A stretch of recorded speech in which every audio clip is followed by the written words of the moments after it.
Innal hamdalillah nahmaduhu wa nasta'inuhu wa nastahdihi wa nastaghfiruh wa na'udzu billahi min shururi anfusina wa min sayyiati a'malina. May yahdihillah fahuwal muhtad wa may yudlil falan tajida lahu waliyyan mursyida. Asyhadu an la ilaha illallah wahdahu la syarika lah wa asyhadu anna sayyidana Muhammadan abduhu wa rasuluh. Allahumma salli wa sallim wa barik alaihi wa ala alihi. Allahumma faqihna fid din wa 'allimna ta'wil wahdina ila siratikal mustaqim. Tuan-tuan dan puan-puan, mudah-mudahan kita keseluruhannya pada pagi ini dianugerahkan oleh Allah Subhanahu wa taala akan kerahmatan, keampunan dan keredaan daripadanya. Mudah-mudahan diterima segala amal soleh yang kita lakukan sepanjang hari ini dan sepanjang bulan ini. Mudah-mudahan diberikan kita akan kesihatan yang baik, dimakbulkan akan segala doa dan permohonan. Yang sakit mudah-mudahan diberikan kesembuhan, dan mudah-mudahan insya-Allah ada sesuatu yang boleh kita perolehi daripada perbincangan kita pada pagi ini. Tuan-tuan, pagi ini dah masuk pagi yang ke-7. Apa yang tuan-tuan rasa? Okey ke tak okey? Kalau 7 ni dia lebih kurang 1/4 dah, tuan-tuan kan? Suku lah, suku. Kalau perjalanan tu, maksudnya suku perjalanan itu telah pun dilalui. Kalau tuan-tuan pergi melancong ke, pergi umrah ke, mungkin turis guide tu tanya dah, tuan-tuan, apa yang tuan-tuan rasa? Dah suku perjalanan ni? Ataupun kalau makanan, tuan-tuan, kita dah makan suku daripada pinggan tu. Macam sedap ke tak sedap? Sama ada nak rasa tambah lagi ataupun rasa macam mana nak habis ni kan? Sebab tu tuan-tuan, dia menjadi petanda awal. Menjadi petanda awal sama ada proses perjalanan ini dia sesuai ataupun tidak dengan jiwa. Ada orang, tuan-tuan, kan bila dikabarkan pada dia kan mungkin anak cucu nak bawa berjalan, maka dia masa nak berjalan tu excited, dah rasa seronok, tuan-tuan kan, seronok. Mungkin 30 hari, 40 hari lagi nak berjalan, beg pun boli dah, baju sojuk pun boli dah kan. Tapi bila sampai tempat yang dia nak pergi tu, tuan-tuan, dia kata apa tu kan?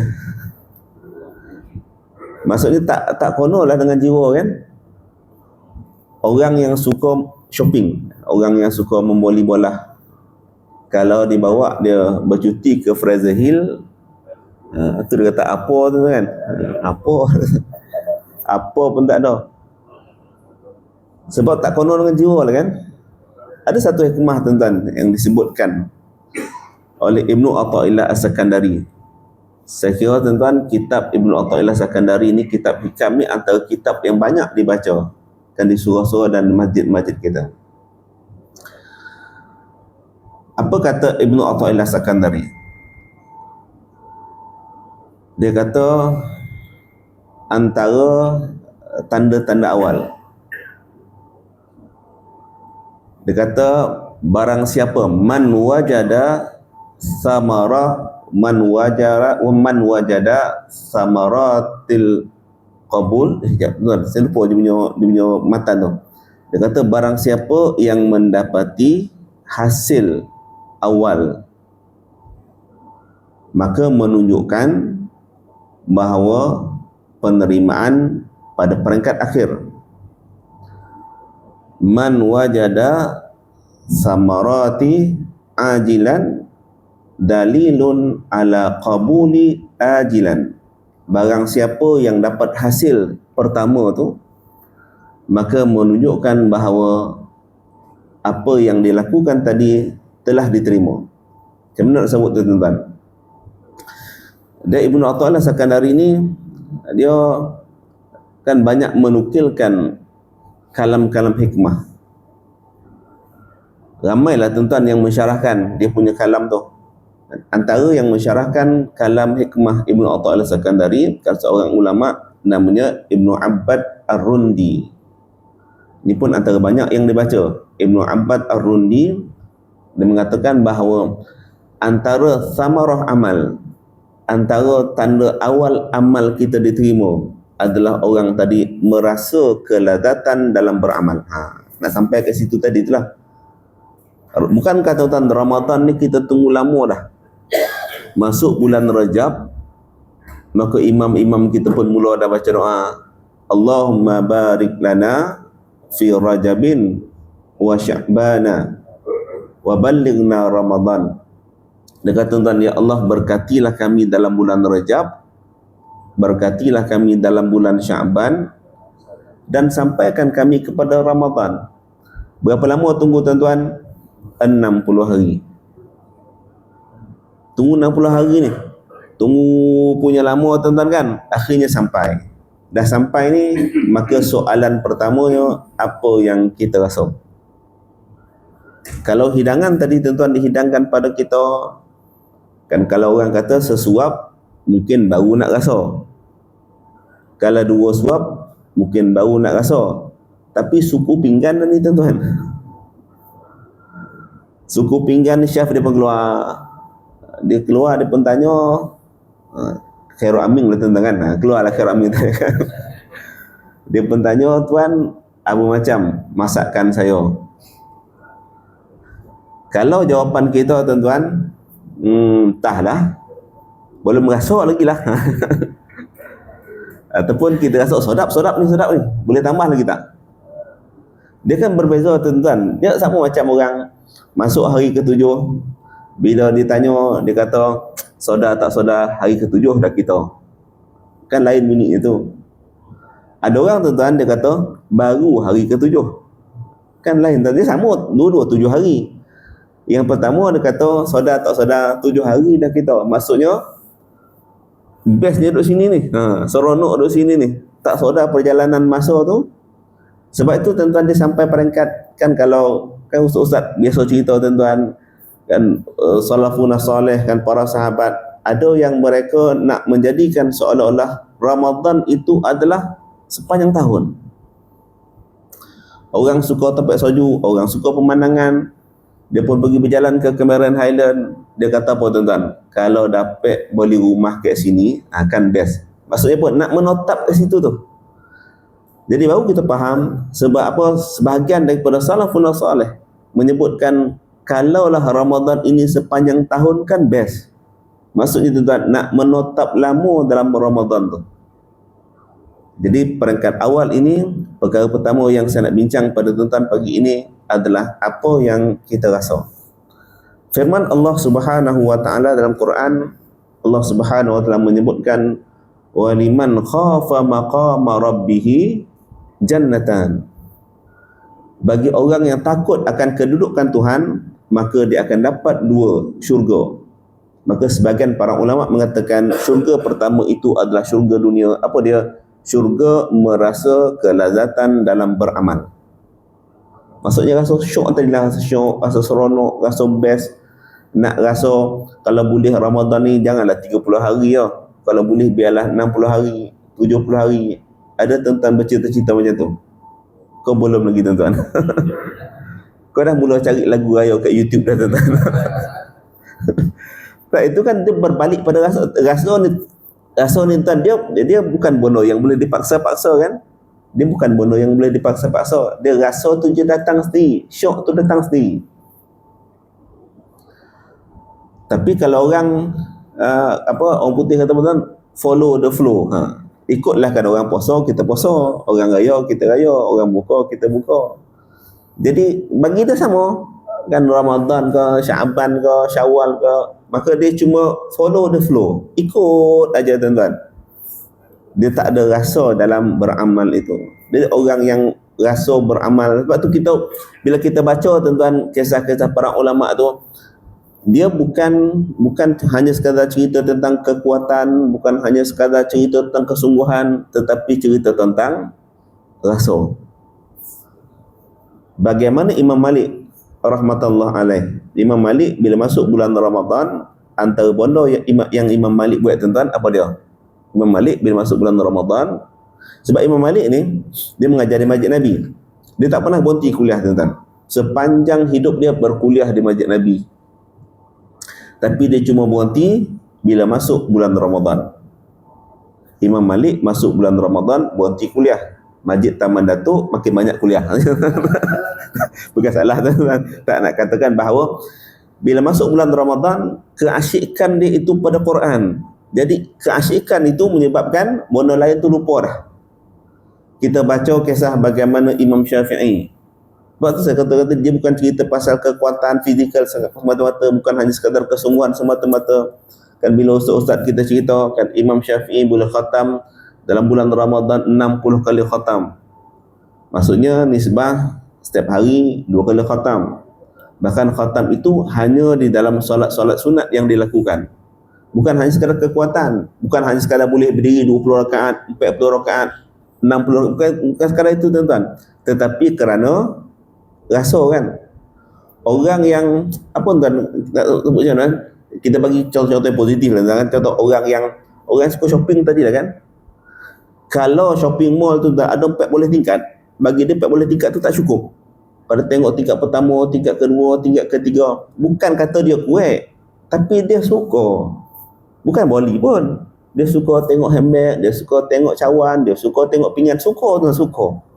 Sebab itu nanti dalam syurga, antara nikmat yang Allah bagi adalah Allah bagi cawan daripada omeh, pinggan daripada omeh, sikat daripada omeh. Suka, tuan-tuan. Jadi dalam beribadah ini, kata sebagian daripada mufassirin, yang Allah Subhanahu Wa Taala menyebutkan jannatan tadi, 2 syurga. Salah satunya adalah syurga di dunia, apa dia? Merasa kelazatan dalam beribadah. Tapi kelazatan ni bukan satu benda yang boleh dipaksa-paksa, tuan-tuan. Walaupun mungkin proses awal tu dipaksa dulu. Kan orang yang kahwin paksa, dia tak syok lah dulu, tuan-tuan, kan. Tapi lama-lama suka tu datang. Sebab itu tak boleh. Ada sebagian para ulama menyebutkan, dia kata apa, aku telah menunaikan solat selama 40 tahun, maka baru merasa kemanisan dan kenikmatannya. Mungkin dia rasa nak datang sukuh terlama, tuan-tuan, nak rasa syok terlama. Jadi mudah-mudahan perkara pertama pagi ini yang kita bincangkan dan kita bahaskan adalah Ramadan perlu dilalui dengan keseronokan. Kerana keseronokan tadi sebagai tanda Ramadan kita itu diterima. Baik, itu perkara pertama, tuan-tuan. Perkara kedua dan yang terakhirnya, dua pagi, tuan-tuan. Bila kita sebut Ramadan, bahkan saya selalu, macam mana, tuan-tuan, ini bukanlah betul, kan, tapi saya suka ingatkan diri saya dan tuan-tuan sekalian, bila kita sebut Ramadan ni, mari sama-sama kita faham Ramadan dalam erti kata Ramadan yang sebenar. Bila sebut Ramadan, Ramadan tu Ramadan. Jangan ubah-ubah Ramadan. Ramadan itu adalah Ramadan. Betul, tuan-tuan, puasa itu ibadah yang besar dalam bulan Ramadan. Tetapi puasa bukan satu-satunya ibadah yang dituntut dalam bulan Ramadan. Bahkan ni contoh ni, tuan, contoh ni tak logik, contoh ni tak betul, dan contoh ni mustahil. Tapi mudah-mudahan faham. Apa dia, tuan-tuan? Kalau dalam bulan Ramadan ni sekarang ni, kan kita berada dalamnya ni, hari ke-7 dan ni. Kalau dalam bulan Ramadan ini tidak diwajibkan puasa di dalamnya. Ulang balik, tuan-tuan, andainya Ramadan yang kita duduk dalamnya ini tidak diwajibkan puasa di dalamnya, maka Ramadan ini kekal mulia kerana dia Ramadan. Pegang yang itu, tuan-tuan, gigit dengan gigi geraham, faham sungguh-sungguh. Supaya kita dapat bezakan antara Ramadan dan puasa. Tak apalah, tuan, ajar anak-anak kita, kan, yang baru nak belajar puasa, kita ajar dia Ramadan ini bulan puasa, latihan puasa, selesailah itu. Tetapi takkanlah kita nak duduk selama-lamanya pada makam dan kedudukan itu. Kita perlu melihat Ramadan daripada erti kata Ramadan itu Ramadan, tuan-tuan. Kerana Ramadan itu bukan hanya sekadar puasa. Kena faham sungguh-sungguh yang itu. Sebab kalau orang beranggapan Ramadan itu puasa, maka Ramadan baru bermula padanya subuh tadi. Pukul 5 kita tak puasa kan? Apa buat pukul 5 tadi tuan-tuan? Pukul 4 tak puasa. Apa buat pukul 4 tadi? 12 tengah malam tak puasa tuan-tuan. Apa buat pukul 12 tengah malam? Pukul 8 tak puasa. 8 malam kan? Apa kita buat pukul 8 malam tuan-tuan? Kerana orang yang puasa daripada pukul, kita ambil lah 6 boleh tuan-tuan kan, sampai 7.28, maka itu adalah Ramadan padanya. Pukul 8, pukul 9 dia tak sibuk lah nak pergi tarawih tuan-tuan, sebab dia puasa dah tadi. Dia kan kata dah puasa dah. Pukul 10 dia tak sibuk nak tadarus tuan-tuan. Orang sibuk-sibuk tadarus, dia tak sibuk tadarus sebab dia kan dah puasa. Kerana Ramadan bagi dia adalah puasa. Selesai puasa, selesai. Yang lain nantilah dia kata. Tapi orang yang memahami Ramadan itu adalah Ramadan, maka apa yang ada dalam Ramadan itu perlu digrab, perlu diambil keseluruhannya. Bahkan tuan-tuan, hadis-hadis bagi Nabi sallallahu alaihi wasallam, saya sebutkan 3 perasa hadis Nabi sallallahu alaihi wasallam yang Nabi sallallahu alaihi wasallam sebut. Yang pertama, Nabi sallallahu alaihi wasallam kata, "Man shoma Ramadhana imanan wa ihtisaban, ghufira lahu ma taqaddama min dhanbi." Nabi kata, barang siapa yang berpuasa, man shoma Ramadhana imanan wa ihtisaban, dalam keadaan penuh keimanan dan pengharapan kepada Allah Subhanahu wa taala, diampunkan dosa-dosanya yang terdahulu. Apa dia? Man shoma. Disebutkan Ramadannya. Kemudian frasa yang kedua tuan-tuan, Nabi sallallahu alaihi wasallam menyebutkan man qama. Man shoma, man qama. Beza sikit dia. Sad dengan qaf. Man shoma, puasa. Man qama, orang yang mendirikan. Man qama Ramadhana imanan wa ihtisaban, ghufira lahu ma taqaddama min dhanbi. Barang siapa yang mendirikan malam-malam Ramadan, maka natijahnya apa? Diberikan keampunan tuan pada dia. Kemudian yang ketiga, Nabi sallallahu alaihi wasallam menyebutkan, ketiga-tiganya hadis yang sahih tuan, riwayat Imam Bukhari, riwayat Imam Muslim. Yang ketiga, Nabi sallallahu alaihi wasallam menyebutkan man qama lailatal qadri, barang siapa yang mendirikan malam-malam al-qadr imanan wa ihtisaban, ghufira lahu ma taqaddama min dhanbi. Tiga-tiga ni tuan-tuan, yang puasa, yang mendirikan malam-malam Ramadan, yang mendirikan malam al-qadr, apa natijahnya? Keampunan Allah Subhanahu wa taala. Ramadan tujuannya untuk mendapat keampunan Tuhan. Tuan-tuan, Ramadan tujuannya adalah untuk mendapat keampunan Tuhan. Kita relatekan tuan-tuan dengan hadis yang kita baca pada kuliah yang lepas. Apa saya sebut tentang kuliah yang lepas? Kalau tuan-tuan ingatlah. Apa tuan-tuan? Lupa. Kuliah yang lepas kita sebut tuan-tuan, bila Allah suruh kita beribadah, ibadahnya ada pelbagai. Kan Allah tuntut kita dengan ibadah yang pelbagai. Ada ibadah fardu, ada ibadah sunat, ada ibadah yang manfaat itu datang pada manusia, ada manfaatnya tidak kita ketahui. Maka ibadah itu pelbagai. Jadi dalam bulan Ramadan ni tuan-tuan, pintu-pintu nak menuju keampunan Allah itu pelbagai. Saya suka tarik perhatian tuan-tuan ke arah yang itu. Tak apalah, ustaz-ustaz lain tu dah cerita tentang puasa, membatalkan puasa. Itu pegang elok-elok tuan dengan itu. Tetapi kita kena faham bahawa Ramadan itu adalah bulan yang mana matlamat utamanya itu adalah keampunan Tuhan, dan untuk menuju keampunan Tuhan itu pintu-pintunya pelbagai. Dengan baca Qurannya, dengan sedekahnya. Bahkan tuan, ini pun contoh yang tak logik juga. Saya suka bagi contoh tak logik bagi kita fikir. Nah, contoh tak logik, contoh tak betul tuan-tuan. Tapi mudah-mudahan tuan-tuan faham. Nanti kalau esok ada kuliah subuh lagi, tuan-tuan tanya ustaz yang mengajar esok, ada tak hadis Nabi SAW, ada tak cerita para ulama yang menceritakan kesungguhan mereka dalam berpuasa? Faham tak tuan-tuan? Ada tak cerita ulama ni dalam puasa mereka sungguh-sungguh berpuasa? Tak tahu cerita yang itu tuan-tuan. Melainkan yang ada tercatat dalam hadis-hadis Nabi SAW, perjalanan kehidupan para sahabat, diceritakan tentang apa? Kesungguhan mereka itu baca Quran, kesungguhan mereka itu bersedekah, kesungguhan mereka beriktikaf, kesungguhan mereka itu mendirikan malam-malam Ramadan. Tapi tak disebutkan kesungguhan berpuasa tu kan? Macam mana tuan-tuan? Sebab puasa ni puasa lah. Nak semua macam mana puasa lah. Selagi mana tidak melakukan perkara yang membatalkan puasa, perkara yang memakruhkan puasa, menghilangkan pahala puasa, maka orang tadi puasa. Tetapi ibadah-ibadah yang lain itu kan perlukan kesungguhan. Baca Quran itu kena kesungguhan. Kan sama ada khatam sehari, khatam 2 hari, khatam sebulan, khatam setahun, itu kan perlu kesungguhan. Sedekah itu perlu kesungguhan. I'tikaf itu perlu kesungguhan. Apalagi tuan-tuan, ibadah-ibadah lain itu memerlukan kesungguhan.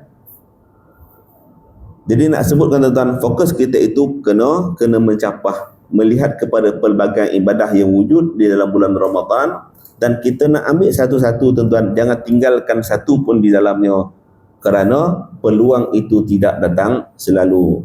Sekali-sekala tuan-tuan berjalan ke Turki, contohlah tuan-tuan kan, Ustaz Rafizi pergi China kan, nanti pergi Turki. Sekali-sekala nak pergi ke Turki, mana tompek yang sompek kita pergi semua tuan-tuan. Atau gitulah kan, ibaratnya begitu. Tetapi syarat utamanya adalah kena ada nombor satu tadi. Apa dia? Rasa seronok. Kalau tak seronok tuan-tuan, berjalan mana pun nak ada rumah kan. Cucu ajak pergi Baran Halen, pergi ladang strawberry tak nak tuan-tuan, tengok kubi tak nak, apa pun tak nak tuan-tuan, duduk hotel baik tak payah pergi jalan. Faham maksudnya? Sebab syok tu tak datang lah tuan-tuan. Tapi bila syok tu datang, mana tompek boleh pergi, kita pergi. Mana tompek boleh jalan, kita jalan. Sebab kita nak grab keseluruhan itu, kerana matlamat akhirnya yang kita nak adalah keampunan Allah Subhanahu Wa Taala. Jadi saya gabungkan nombor satu tuan-tuan dengan nombor dua, mudah-mudahan terhasil apa yang kita sebutkan, keampunan Allah. Kerana hadis Nabi SAW yang sangat masyhur hadis ni. Ustaz tu pun saya salah sebut tuan hadis ini. Kan bila bagi Nabi SAW naik telah kan, naik tangga tu kan. Bila Nabi naik tangga tu, maka Nabi sebut amin, amin, amin. Pun hadis saya urai banyak kali. Yang pertamanya Nabi SAW kata, tadi datang Jibril. Jibril kata apa? Raghima anfu abdin adraka Ramadan, ataupun dakhala alaihi Ramadan falam yughfar lah.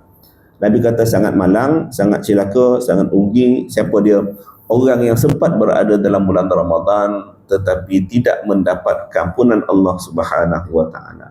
Rugi pergi je pun, kalau tak pergi berjalan, hanya duduk dalam hotel. Ibaratnya gitu tuan-tuan kan. Masuk dalam bulan Ramadan tetapi tidak menikmati Ramadan, tidak mencapai matlamat utama Ramadan, maka sangat rugi kita ni tuan. Sangat rugi saya, sangat rugi tuan-tuan, kerana kita berada dalam kolam keampunan, tetapi keampunan itu kita tak dapat. Kita berada di ladang anggur kita tak dapat makan tuan-tuan. Berada di ladang strawberry pun kita tak rasa, sedangkan kita sedang berada di dalamnya. Tetapi tak akan terhasil kalau tak rasa seronok tuan-tuan kan, dan kita tak berusaha untuk menggapainya. Aqulu qawli hadza wa astaghfirullahal azim li wa lakum. Bismillahirrahmanirrahim. Alhamdulillahirabbil alamin, wassalatu wassalamu ala sayyidil mursalin wa ala alihi wa sahbihi ajma'in. Allahumma ya alim allimna min ilmika ma tarda bihi anna wa la tu'akhidna bima ta'lamu minna. Allahumma ya alim khaliqna bi khuluqil ilmi wa haqiqna bi haqa'iqil ilm. Rabbi shrah lana sudurana wa yassir lana umurana wa hlul 'uqdatam min alsinatina yafqahu aqwalana. Sallallahu ala sayyidina Muhammad wa ala alihi wa sahbihi wa baraka wa sallam. Alhamdulillahirabbil alamin.